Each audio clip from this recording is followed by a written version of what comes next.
How to transfer money from Wise to GCash. Hi guys, welcome to my channel. Let's begin. If you want to transfer money from Wise to GCash, you first of all want to launch open the Wise app on your device. Make sure to log into your account. For that, tap on login and enter all of your credentials.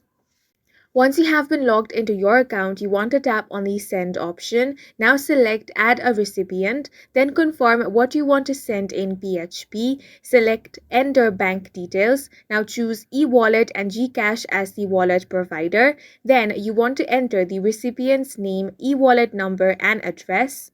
Then you want to enter the amount that you want to send.